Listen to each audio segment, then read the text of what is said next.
자, 입안에 생기는 병. 여기서 볼게요. 입안에.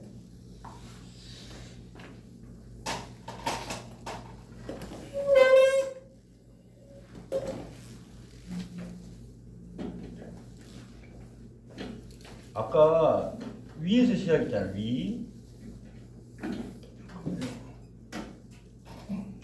구강에서 생기는 거. 구강에서 식도를 통해서 계속 이게 점막으로 연결되어 있습니다. 식도, 위, 소장, 대장, 항문. 이게 다 하나의 점막으로 이루어졌죠. 점막으로. 이 점막에는 뭐가 있어요? 바이러스. 즉 뭐예요? 미생물들이 있죠. 미생물들이.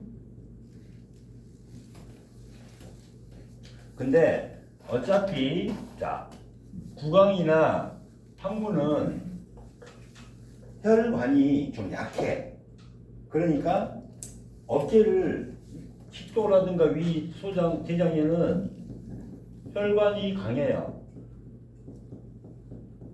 혈관이 강하면은 증상이 어떻게 될까요? 나중에 나와. 근데 구강이나 항문은 혈관이 약해요. 그럼 증상이 빨리 나타나죠. 증상이 빨리 나타나요.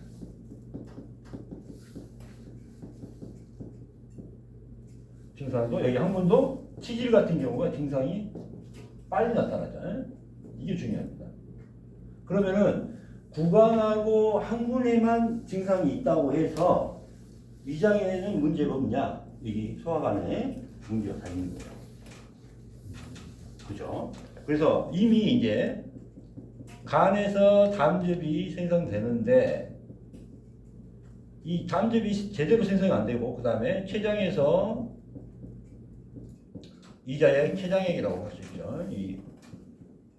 이자액, 췌장액이 이 두 가지가 제대로 분비가 안 되고 위에서는 위산이 분비가 안 되게 되면은 제대로 분비가 안 되게 되면은 소화기가 제 역할을 못 하게 되겠죠. 그죠? 그게 문제지. 그래서 만약 간에서 이제 결석이 생긴다 그러면은 담즙 분비도 줄어들 거고 여기를 막아버리면은 여기 췌장까지 안 들어갈 거고 그럴 거 아닙니까? 그러면은 산성이 들어와서 여기서 알칼리가 나와서 중화를 시켜야 되는데 중화가 안 되죠. 그러게 되면은 소화에 문제가 되고 그러면 일단은 결석이 생기면은 담즙 생성이 안 될 것이고 그 다음에 막겠죠. 요 분비되는 관을 막겠죠. 분비관을 막아.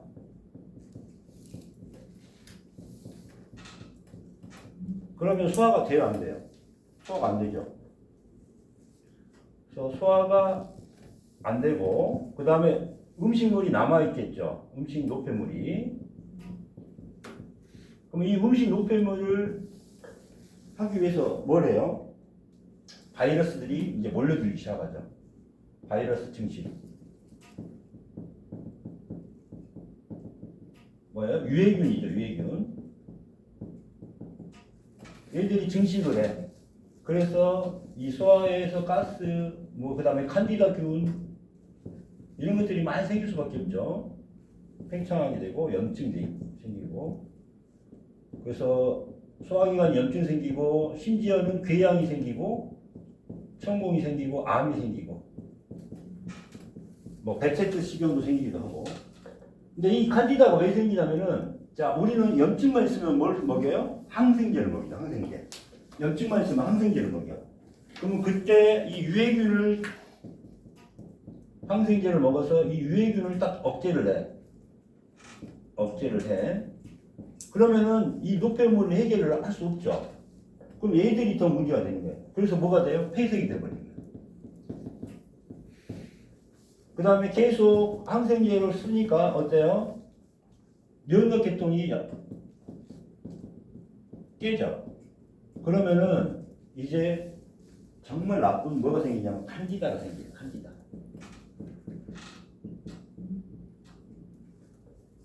이게 질에 있으니까 여자들은 칸디다성 질염이 생기는 거고. 그렇죠? 이렇게 생기는 겁니다. 그러면 입 안에서 나타날 수 있는 증상들은 일단 소화기에는 이미 뭐가 됐다? 증상이 다 있다. 그 원인, 가장 큰 원인은 뭐다? 다음에 결석이 담즙 분비를 막았다. 그렇죠? 그러면 입안에 청소를 하려면은 입안에 나타나는 증상을 없애려고 하면은 1번은 뭘 해야 돼? 간 청소를 해요. 그 이야기야. 입안의 대부분의 질병은 담석이 원인이다. 담석이 있으면 음식 소화와 흡수 방해를 하고, 그다음에 장내 노폐물들이 많이 남아서 아주 더럽고 독성이 강한 환경을 만들고 해로운 미생물과 기생충이 과도하게 번식하게 됩니다. 그 다음에 점막과 소화기관과 세포 혈액에 혈관에 독성이 퍼지겠죠. 그럼 온몸은 이미 소화기관이 더럽고 독성이 강하니까 온몸은 이미 독성으로 퍼지게 되어 있습니다. 그래서 가장 많은 게 세균 감염증으로는 뭐예요? 아구창과 칸디다. 세균성 질환은 아구창 많이 들어봤죠? 칸디다죠. 그다음에 바이러스는 헤르페스 들어봤죠? 헤르페스가 요 뒤로 가면은 대상포진을 일으키고 그거잖아요. 바이러스 감염은 헤르페스 존재는 이미 장 속에 상당한 노폐물이 쌓여 있음을 의미한다. 장에 노폐물이 쌓이면 분해 세균을 끌어들여요. 이 바이러스 증식을 한다 이 말이에요. 유해균이. 그래서 번식하게 되고 무산소 조건에서 뭐예요? 이 장 안에는 산소가 없으니까 무산소 상태죠. 그래서 공기를 싫어하는 현기성 세균 이게 나쁜 것들이에요. 이게 막 증식을 합니다. 그래서 소화되지 않은 음식물을 유기산으로 프로피온산 젖산과 가스, 메탄, 황화수소, 암모니아 그래서 방금 뿜뿜 나오는 거예요. 암모니아 냄새 나오죠.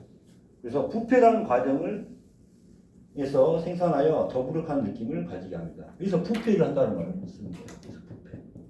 우리가 소화라는 말을 못 쓰는 거예요. 이거 부패라고 하는 겁니다. 부패. 썩는 거예요. 속에서. 그렇게 해서 강력한 독성 물질과 가스 중 일부는 혈액과 림프에 흡수되어 간과 뇌로 전달됩니다. 그래서 기력이 쇠하여지고 머리가 멍해집니다. 독성 물질은 장내에 남아 장의 내벽을 자극을 해요. 그래서 항문과 구강 끝에서 시작하는 거예요. 그러니까 이게 약하니까. 그래서 장의 내벽 일부에서 염증, 궤양, 아까 나왔죠? 염증, 궤양. 그 다음에 손상된 장 조직의 상처 부위로 특별한 미생물을 끌어들여 손상된 세포들을 분해합니다. 그래서 장이 청결할 때는, 건강할 때는, 정상 조직일 때는 이 바이러스가 역할을 못해. 그러니까 같이 그냥 공존해. 그냥 아무 역할을 못해. 그러나 청결하지 않고 더러워지고 약해지고 이렇게 노폐물이 많아지면은 이 바이러스들이 꼭 필요한 거예요. 그러니까 증식을 하는 거예요. 이게. 막 증식을 해. 이때는 이제 나쁜 균이 되는 거예요. 그러니까 뭐냐면은 헬리코박터균이 있어서 문제가 되는 게 아니라 헬리코박터가 정상적인 일을 하고 있어. 그런데 이게 상태가 나빠지니까 어떻게 돼? 헬리코박터가 나쁜 짓을 하는 거예요. 이게 뭐냐면 환경, 조건이 바뀌는 거예요. 조건과 환경이 바뀌는 거예요. 그러니까 이 바이러스가 잘못했다고 하는 게 아니라 이 바이러스가 지금 번식을 해야지만 되는 상황이 있다 이 말이에요. 그것 때문에. 그 상황이 무슨 말 알겠죠? 감염의 원인은 세균이 아니라 세균의 도움이 필요로 하는 상태인 것이다. 감염은 분해되어야 할 어떤 것이 있을 때 자연계 어디에서나 나타나는 자연스러운 현상입니다. 뭔가 노폐물이나 더러운 것이 있을 때 이걸 해결하기 위해서 뭐가 필요하다? 바이러스가 필요하다. 이걸 갖다가 뭐라고 한다? 염증이라고 한다. 우리 몸에 나타나는 염증은 뭐예요? 몸에 노폐물이라든가 찌꺼기를 없애기 위해서, 부패를 시켜서 없애기 위해서 있었던 겁니다. 세균이 음식물이나 살을 분해할 때 독성 물질이 만들어지고 나쁜 냄새와 산성이 된다. 그래서 구강이나 혀에 백반을 형성하는 효모균, 아구창은 효모균,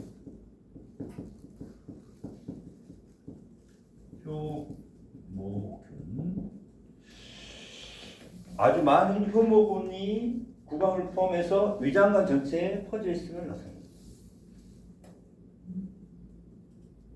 그래서 아구창의 원인은 뭐다? 장내의 문제입니다. 그래서 아구창이 생기는 것은 몸의 전체적인 면역 체계, 즉 점액이, 점막이 다 손상이 됐다는 것을 이야기합니다. 그다음에 헤르페스 감염증은 세균이 세포 외부를 공격하는 것이 아니라 바이러스성 물질이 세포에나 세포 내부를 공격한다는 뜻입니다. 그래서 이 바이러스들이 원하는 것은 약하고 건강하지 않은 세포, 이미 손상을 입었거나 제대로 기능을 하지 않고 암세포로 돌연변이를 일으킬 그 가능성 높은 세포들만 공격을 하는 거예요. 무슨 알겠죠? 그러니까 헤르페스가 나쁜 게 아니라 좋은 겁니다. 그럼 그 원인이 뭐냐? 담석이라는 거죠. 담석. 다음에 결석. 수많은 세균과 바이러스의 온실처가 담석입니다. 분비된 담즙에 섞여 간에 빠져나간 다음 몸의 여러 부분 중에 방어력이 가장 취약하거나 약한 곳에 영향을 줍니다. 그래서 미생물은 자신의 도움이 필요한 곳이 아니면 몸의 어느 부분에도 감염시키지 않고 있습니다. 장은 자신을 스스로 깨끗하게 유지하기 위해 담즙이 필요합니다. 장에 공급되는 담즙이 부족해지면 장은 더러워집니다. 그래서 담을 청정지구라고 해서 청정지구. 내 몸을 깨끗하게 해준다. 그래서 한의학에서는 청정지구 이런 표현을 해요. 그 다음에 간내 담관과 여기 간에 구멍이 이게 분비되는 관과 그 다음에 여기서 담낭으로 들어가는 거. 이 담석은 구강 내에서도 또 다른 문제를 일으킨다. 그래서 담석이 적절한 담즙이 분비되는 것을 방해하고 식욕이 억눌리고 침샘에서 침이 제대로 분비되지 않게 합니다. 그래서 담즙이 부족하니까 어떻게 돼요? 침이 부족해져. 침이 부족해지면 침은 어떤 역할을 해요? 세균을, 바이러스를 이렇게 면역하잖아요. 그러니까 이제 효모균이 헤르페스가 칸디다가 번영하게 되죠. 그래서 침은 입안을 청결하게 하고 구강 조직을 부드럽고 유연하게 유지되게 하는데 그걸 못하게 되죠. 그래서 감염성 세균이 입안에 넘쳐나고 충치와 잇몸질환이 발생하고 세균이 충치와 잇몸질환이 원인이 아니라 독성 물질에 쌓여있는 상태가 미생물의 도움 없이는 영양 결핍과 폐색을 피할 수 없는 구강 조직에 미생물이 필요한 겁니다. 무슨 말이겠죠? 그래서 미생물을 탓할 게 아니라 그 조건을 탓해야 되죠. 내가 이미 더러워졌고 그러는 거. 그 다음에 쓴맛이나 신맛을 느껴지는 것은 위장으로 역류한 담즙 때문이며 구강으로 역류해서 나타난다. 그래서 장폐색이나 아까 음식물이 소화가 안 되면서 장폐색이나 이렇게 하면 역류를 한다 그랬죠. 변비가 심할 경우 배출 대신 역류한 것이다. 담즙과 노폐물이 역류를 하면 담즙염, 세균, 가스, 독성물질, 기타 자극적인 물질이 위장관의 위쪽으로 밀려 올라온다. 입안으로 담즙이 들어가면 침의 산성도 수치를 변화시키고 침이 입안을 청결하지 못해 감염성 미생물이 잘 살 수 있는 환경을 만들어준다. 그래서 입술 아래에 있는 구강염은 대장, 그러니까 우리의 윗 입술을 위장과 많이 관련했고요. 아랫 입술을 대장과 연결을 많이 시켰어요. 한의학에서는.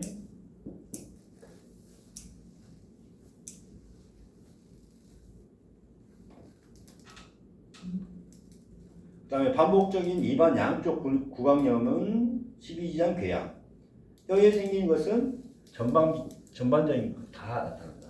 위냐, 소장이냐, 대장 다, 식도냐, 췌장이냐, 간, 담이냐 다 이렇게 나타난다. 네, 됐죠? 그래서 입안이 나타나서 입안만 치료할 게 아니라 이미 내 온 소화기, 구강에서부터 시작하는 항문까지 이르는 내 모든 소화기. 그 소화기의 가장 큰 문제를 일으킨 건 뭐다? 간의 담석, 결석. 간의 결석이 가장 큰 일을 일으킨다. 그러면 가장 중요한 게 뭐예요? 이 결석을 제거해야 된다. 간 청소가 일단은 내 아구창이 잘 난다, 칸디다증이 잘 난다, 헬페스 잘 난다. 그랬을 때 요걸 내가 충치가 계속 난다. 이것도 담즙의 영향이 아주 크죠. 그 다음에 내가 잇몸 질환이 안 좋다든가 뭐 이런 것들도, 그 다음에 혀가 계속 붓고 안 좋다, 백태가 낀다, 이런 것들도 다 여기 부패가 일어나고 있다는 증거예요. 그러면 여기 끼게 돼 있어. 백태 같은 경우.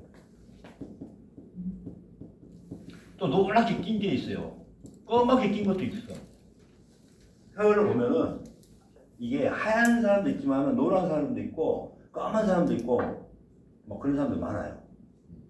이거 이제 혀는 심장의 상태를 반영한다고 그랬어요. 심장의 상태. 심장의 상태를 반영하지만은 여기서부터는 위 소화기의 문제이니까 이 소화기의 미생물의 상태를 그대로 저장하고 또 소화기의 상태를 노폐물이 많으면은 이상 부패가 많이 일어나잖아요. 부패가 일어난다니까. 여기 그대로 갖고 딱 끼게 돼 있죠. 좀 끓였다가 이제 위장에 생기는 거.